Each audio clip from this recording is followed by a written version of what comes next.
Start பண்ணலாமா?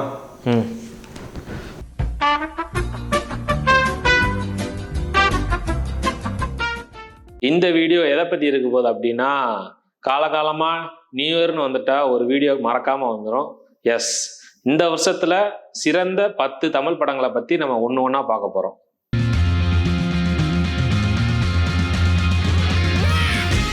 Okay, இப்போ வீடியோக்குள்ளே போகிறதுக்கு முன்னாடி டிஸ்க்ளைமர் சொல்லிக்கிறேன். 1, இது ஃபுல் அண்ட் ஃபுல் என்னோட ஓன் பெர்ஸ்பெக்ஷனாக இருக்க போகுது. 2, ஒன்லி இது தமிழ் படமாக மட்டும்தான் இருக்க போகுது. 3, இது வந்து பாக்ஸ் ஆஃபீஸில் கலக்கின படமும் இருக்க போகுது, பாக்ஸ் ஆஃபீஸில் சொதப்பின படமும் இருக்க போகுது. 10வது இடத்துல இருக்கிற படத்தை பற்றி பார்க்க போகிறோம். அது என்ன படம்னா ஒரு நொடி. இது வந்து இந்த வருஷத்தில் வந்த one of the underrated investigative thriller அப்படின்னு சொல்லலாம். இந்த படத்தோட கதை ஒரு மதுரையை பேஸ் பண்ணி நடக்கிற ஒரு கதை. நம்ம கதை நாயகன் வந்து மதுரையில் இருக்கிற ஒரு இன்ஸ்பெக்டர். அவருக்கு வந்து ஒரு மிஸ்ஸிங் கேஸ் வருது. அந்த கேஸை வந்து அவர் இன்வெஸ்டிகேஷன் பண்ணி அதை சால்வ் பண்ணாரா இல்லையா அப்படிங்கிறது தான் இந்த படத்தோட ஒரு கதை சுருக்கமாக சொல்லலாம். இந்த படத்தோட பெயர் அந்த ஒரு நொடிக்கு படத்திலே வந்து ஒரு ஜஸ்டிஃபிகேஷன் கொடுத்துருப்பாங்க. ஒரு நொடியில் மனுஷன் வாழ்க்கை எப்படிலாம் மாறும், அதை வந்து எங்கெல்லாம் கொண்டு போய் முடியும் அப்படிங்கிறத வந்து இந்த படத்தில் சூப்பராக காட்டியிருப்பாங்க. ஸோ இந்த படம் வந்து அமேசான் ப்ரைமில் அவைலபிளாக இருக்குது. உங்களுக்கு பார்க்கணும் விருப்பம் இருந்தால் கண்டிப்பாக போய் செக் பண்ணி பாருங்கள். இப்போ வந்து நம்ம 9th பிளேஸில் இருக்க படத்தை பற்றி பார்க்க போகிறோம். Blue star. இந்த படத்தோட டைரக்டர் யாருன்னா எஸ் ஜெயக்குமார். இந்த படம் வந்து எதை பற்றி பேசுது அப்படின்னா, விளையாட்டு என்பது எல்லா மக்களுக்குமானது. இப்போ வந்து இந்த கேஸ்டில் இருக்கிறவங்களுக்கு மட்டும்தான் இந்த கேம் அப்படின்னு சொல்லி ஒரு அரசியல் நடக்குது. அந்த அரசியலை எதிர்த்து பேசுகிற மாதிரி இந்த படம் அமைஞ்சிருக்கு. ஓகே, ப்ளூ ஸ்டாரோட ஒரு கதை சுருக்கமாக சொல்லணும்னா, அரக்கோணத்தில் நடக்கிற மாதிரி ஒரு கதை. இந்த அரக்கோணத்தில் 2 கிரிக்கெட் கிளப் இருக்குது. அந்த 2 கிரிக்கெட் கிளப்புக்கு நடுவில் இருக்கிற சாதிய பிளவுபாடுகள், அந்த சாதியில் வர பிரச்சனைகள், அதை வந்து மொத்தமாக பேசுகிறது தான் இந்த ப்ளூ ஸ்டார் படம். இந்த படம் வந்து அமேசான் ப்ரைமில் இருக்குது. உங்களுக்கு பார்க்கணும் விருப்பம் இருந்தால் கண்டிப்பாக போய் செக் பண்ணி பாருங்கள். இப்போ நம்ம வந்து நெக்ஸ்ட் படத்துக்கு போயிடலாம். இப்போ வந்து நம்ம 8th பிளேஸில் இருக்க படத்தை பற்றி பார்க்கலாம். பைரி 4ஆம் தலைமுறை.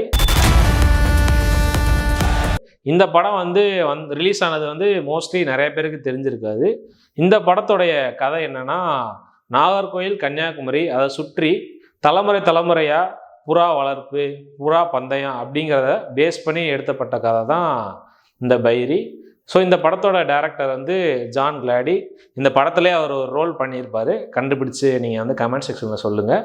அதெல்லாம் தட்ட முடியாது, ரைட்? ஸோ இந்த படத்தோட கதை சுருக்கமாக நம்ம எதை பார்த்தோம்னா, புறான்னு இருக்கிற நம்ம ஹீரோ புறா பந்தயம் ஜெயிச்சா இந்த ஊரில் கெத்து அப்படிங்கிறத வந்து பேஸ் பண்ணி இருக்கிற ஒரு ஹீரோ அந்த புறா பந்தயத்தில் ஜெயிச்சானா அந்த புறா பந்தயத்தினால நடக்கக்கூடிய பிரச்சனைகள் என்னென்ன, அது வந்து அவன் லைஃப்பை வந்து எப்படி திருப்பி கொண்டு போகுது அப்படிங்கிறத பற்றி பேசுகிறது தான் இந்த படம். இந்த படத்தோட இன்டர்வல் பிளாக்கை பற்றி நான் வந்து ஸ்பெசிஃபிக்காக சொல்லணும்னு நினைக்கிறேன். உரியடியோட இன்டர்வல் பிளாக் வந்து நமக்கு வந்து எவ்வளோ ஃபேவரேட் அப்படின்னு சொல்லிட்டு எல்லாருக்கும் தெரியும். ஸோ அதுக்கு சற்றும் சளைக்காமல் ஒரு இன்ட்ரோல் பிளாக்காக இந்த படத்தில் இருக்கும். நீங்கள் வந்து கண்டிப்பாக இந்த படத்தை வந்து செக் பண்ணி பார்க்கணும். முக்கியமாக இந்த படத்தில் எனக்கு ரொம்ப பிடிச்சது வந்து அந்த நாகர்கோவில் கன்னியாகுமரி ஸ்லாங்கை வந்து அவ்வளோ அழகாக பேசியிருப்பாங்க. ஸோ அது வந்து எனக்கு ரொம்ப ரொம்ப பிடிச்ச ஒரு விஷயம் இந்த படத்தில். ஸோ இந்த படம் வந்து அமேசான் ப்ரைமில் இருக்குது. ஸோ கண்டிப்பாக செக் பண்ணி பாருங்கள். இப்போ நம்ம வந்து நெக்ஸ்ட்டு டாப் 7க்குள்ளே போயிடலாம். இப்போ நம்ம 7th பிளேஸில் இருக்க படத்தை பற்றி பார்க்கலாம். விளையாட்டு வினையாகும் அப்படிங்கிற ஒரு ஒன்லைனை கொண்ட படம் தான் அதோமுகம். நான் யாருன்னு தம்பி வந்துட்டு சொன்னானா? இப்போ இந்த படத்தை பற்றி பார்த்தோம் அப்படின்னா, one of the underrated suspense thriller of the year அப்படின்னு சொல்லிட்டு இந்த படத்துக்கு ஒரு அவார்டே கொடுக்கலாம். எஸ், இந்த படத்தோட கதை என்னன்னா, நம்ம ஹீரோ வந்து ஊட்டியில் ஒர்க் பண்ணுறாரு. அவரோட ஒய்ஃபுக்கு ஒரு சர்ப்ரைஸ் பண்ணலாம் அப்படின்னு நினைக்கிறாரு. கடைசி இந்த படத்தில் யார் சர்ப்ரைஸ் ஆனாங்கிறத கொண்டு நிறைய ட்விஸ்ட்டுகள் உடைய ஒரு படம் தான் இந்த அதோமுகம். இந்த படமும் அமேசான் ப்ரைமில் இருக்குது. கண்டிப்பாக உங்களுக்கு பிடிக்கும். Please check out. இந்த வருஷத்தில் யாரை கேட்டாலும் இந்த படம் வந்து எனக்கு ரொம்ப மோஸ்ட் ஃபேவரேட் அப்படின்னு சொல்லுவாங்க. அமரன். இந்த படம் வந்து படம் வர்றதுக்கு முன்னாடியே மோஸ்ட் ஹைப்டு அப்படின்னு சொல்லலாம். சொன்னாங்களா உன்கிட்ட? ஏன் அப்படின்னா ஃபஸ்ட்டு இது வந்து ஒரு பயோபிக், ஒரு மிலிட்ரி மேனை பற்றி ஒரு பயோபிக் அப்படிங்கிறது படம் வந்து ஷூட்டிங் அப்போவே வெளியே வந்துருச்சு. ரெண்டாவது வந்து இது வந்து கமல் ப்ரொடக்ஷன் அப்படிங்கிற ஒரு ரீசன். மூணாவது வந்து சிவகார்த்திகேயன் அப்படின்னு சொல்லலாம். இந்த படத்தோட டைரக்டரை பற்றி பார்க்கணுன்னா ராஜ்குமார் பெரியசாமி. இவர் வந்து ஏஆர் முருகதாஸோட அசிஸ்டன்ட் டைரக்டர். இந்த படம் வந்து ஃபுல் அண்ட் ஃபுல் அவங்க ஒய்ஃபோட பெர்ஸ்பெக்டிவில் நகர்றதுனால அவரோட ஃபேமிலி லைஃப், அவரோட லவ் லைஃப், அவரோட மிலிட்ரி லைஃப்பை பற்றி எமோஷ்னலாக சொல்லக்கூடிய படம் தான் இந்த அமரன். ஸோ இந்த படம் வந்து நெட்ஃப்ளிக்ஸில் இருக்குது, நீங்கள் கண்டிப்பாக செக் பண்ணி பாருங்கள். கிளைமேக்ஸில் நீங்கள் அழுகாமல் இந்த படத்தை வந்து முடிக்க மாட்டீங்க. ஓகே, இப்போ நம்ம வந்து டாப் 5க்குள்ள வந்தாச்சு. இப்போ 5th பிளேஸில் இருக்கிற படத்தை பற்றி பார்க்கலாம். 5th பிளேஸில் ஒரு படம் இல்லை, 2 படம் இருக்குது. ஒரு படம் வந்து தமிழ் படம், இன்னொரு வந்து தமிழ் டப்புடு படம். இப்போ நம்ம வந்து தமிழ் படத்தை பற்றி பார்க்கலாம். 2024 வந்த one and only Tamil science fiction படமான பிளாக், இந்த படத்தை பற்றி பார்க்கலாம். இந்த படத்தோட கதையை பற்றி பார்த்துக்கிட்டோன்னா, நம்ம ஹீரோ ஹீரோயின் வந்து அவங்க வீக்கெண்டை என்ஜாய் பண்ணுறதுக்காக ஒரு வில்லாக்கு போகிறாங்க. அந்த வில்லாவில் நடக்கிற மர்மங்களை பற்றி சொல்கிறது தான் இந்த பிளாக் படம். இங்கிலீஷ் வெர்ஷனை வந்து நீங்கள் பார்த்தீங்கன்னா கண்டிப்பாக தலையை சுற்றிடும். ஸோ அதுக்கு தமிழ் மக்களுக்கு ஏற்ற மாதிரி ஸ்க்ரீன் பிளேயில் நிறைய சேஞ்சஸ் பண்ணி நம்ம படத்தோட டைரக்டர் வந்து இந்த படத்தை ப்ரெசென்ட் பண்ணியிருப்பார். இந்த படமும் அமேசான் ப்ரைமில் இருக்குது. மோஸ்ட்லி நம்ம பார்த்த நிறையா படம் வந்து அமேசான் ப்ரைமில் அவைலபிளாக இருக்குது. Please check out. Next Tamil dubbed படத்தை பற்றி பார்க்கலாம். நம்ம 5வது பிளேஸில் இருக்கிற இன்னொரு படம்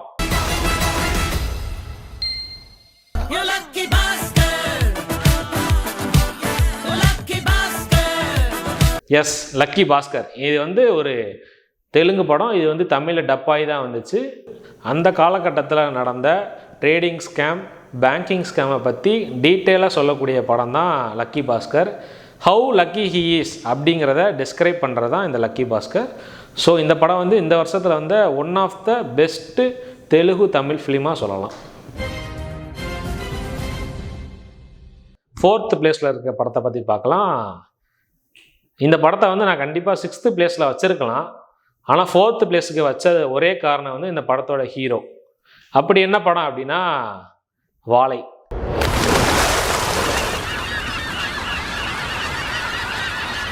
வாழை மாரி செல்வராஜோட ஒரு வாழ்க்கை அப்படின்னு சொல்லலாம். இது வந்து அவர் லைஃப்பில் நடந்த உண்மையான நிகழ்வை வச்சு இவர் எழுதின ஒரு கதை. ஓகே, ஒரு 8th படிக்கிற பையன், அவன் சாட்டர்டே சண்டேயில் என்ன பண்ணுவான்? விளாடுவான், டிவி பார்ப்பான்.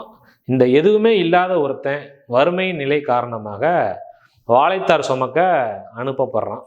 ஸோ அவன் லைஃப்பில் நடக்கிற இன்சிடெண்ட்டை சுற்றி நகருது இந்த வாழை படத்தோட கதை. கடைசி 40 நிமிஷம் ஒரு மனுஷனை உலுக்கி எடுத்துரும். அப்படிப்பட்ட ஒரு கிளைமேக்ஸோடு இந்த படம் முடியும். ஒரு கனத்த இதயத்தோடு தான் நம்ம அந்த படத்துலேருந்து வெளியே வருவோம். ஸோ இந்த படம் வந்து டிஸ்னி ப்ளஸ் ஹாட்ஸ்டாரில் இருக்குது. வாழை படம் அல்ல, இது ஒரு வாழ்க்கை. ஓகே, இப்போ நம்ம வந்து டாப் 3க்குள்ளே போயாச்சு. 3rd ஸ்பாட்டில் இருக்கிற படம் இந்த மான்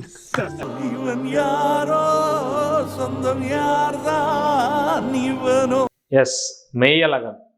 ஒரு அந்த டைட்டிலுக்கு ஏற்ற மாதிரி ஒரு அழகான படம் மெய்யழகன். ஒரு ஃபீல் குட் தமிழ் மூவியாக இந்த வருஷம் ரிலீஸ் ஆச்சு. ஸோ இந்த படத்தோட டைரக்டர் வந்து உங்களுக்கு எல்லாருக்கும் தெரியும், 96 பிரேம். இந்த படத்தோட கதையை பற்றி பார்த்துக்கிட்டோம் அப்படின்னா, சொத்து பிரச்சனை காரணமாக தன்னோட சொந்த ஊர், தன்னோட சொந்த வீடு, தன்னோட சொந்த குணத்தை விட்டுட்டு இடம் மாறி போகிற ஒரு கதையின் நாயகன். அவருக்கு திரும்பி அந்த சொந்த ஊருக்கு போக வேண்டிய ஒரு சுச்சுவேஷன் வருது. அங்கே வந்து அவர் வந்து இழந்ததை திருப்பி எடுத்துக்கிட்டார், அதாவது அவரோட குணத்தை. அதை பற்றி பேசுகிறது தான் இந்த மெய்யழகன். இது 2 லெஜண்ட்ஸ், கார்த்தி அண்டு அரவிந்த் சுவாமி. அந்த மாதிரி ஒரு பெர்ஃபார்மன்ஸ் பண்ணியிருப்பாங்க அந்த படத்தில். அவங்க 2 பேர் தான் முக்கியம். அவங்க 2 பேர் இல்லைன்னா அந்த படமே இருந்திருக்காது. முக்கியமாக கார்த்தி இல்லைன்னா மெய்யழகன் வாய்ப்பே கிடையாது. நான் இந்த வருஷத்துலேயே உருப்படியாக பண்ண ஒரே விஷயம் வந்து மெய்யழகனை தேட்டரில் பார்த்தது தான். கிட்டத்தட்ட ஒரு 3 தடவையாவது தேட்டரில் பார்த்துட்டேன். இந்த ஒரு நிறைவு போதும் இந்த வருஷத்தில். இந்த படமும் நெட்ஃப்ளிக்ஸில் இருக்குது, செக் பண்ணி பார்த்துக்கோங்க. ஓகே, இந்த செகண்ட் பிளேஸை பிடிச்சிருக்கிறது 2 படம். ஒன்று தமிழ் படம், ஜோக் இல்ல இல்லையா? இன்னொன்று வந்து மலையாள படம். தமிழ் படத்தில் வந்து என்ன படம் வந்து சொல்லலாம்னா லப்பர் பந்து.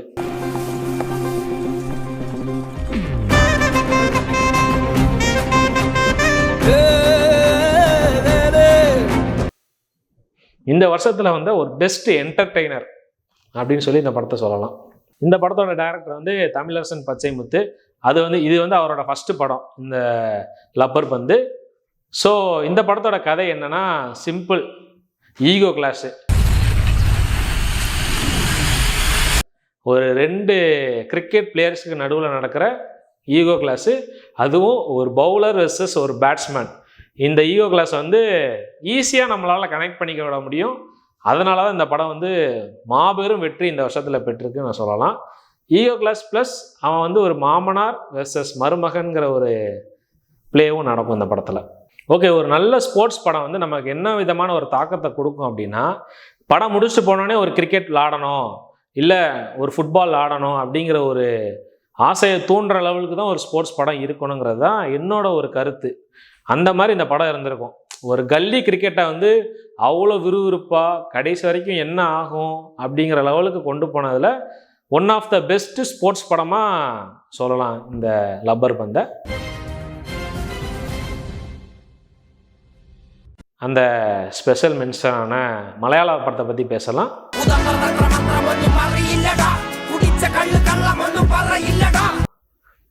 ஒன்றும் பாடுற இல்லடா. மஞ்சுமேல் பாய்ஸ் தமிழ் சினிமாவையே மலையாள சினிமாவை நோக்கி திரும்பி பார்க்க வச்ச ஒரு well written, well directed movie from Malayalam industry. So ஒரு சீனையும் அவ்வளோ மெனக்கெடல் இருக்கும், அவ்வளோ கிரேட்ஃபுல்லாக அந்த படத்தை எடுத்திருப்பாங்க. மஞ்சுமேல் பாய்ஸோட கதை சுருக்கத்தை பார்த்திக்கிட்டிங்கன்னா, நார்மல் கதை. ஒரு 10 ஃப்ரெண்ட்ஸு ஒரு ட்ரிப்புக்காக கொடைக்கானல் போகிறாங்க. அங்கே ஒரு ஃப்ரெண்டுக்கு ஒரு விபரீதம் ஆகுது.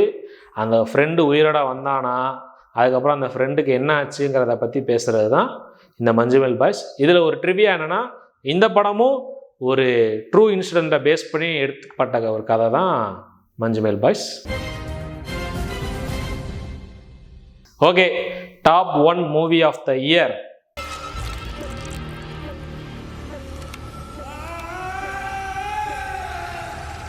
மகாராஜா ஏன் டாப் 1ல் இருக்குது அப்படிங்கிறதுக்கு ரீசன் அந்த எடிட்டிங் பேட்டர்ன், அந்த நான்லீனியர் நரேஷன், அதெல்லாம் காட்டிலும் அந்த எமோஷன் தான்.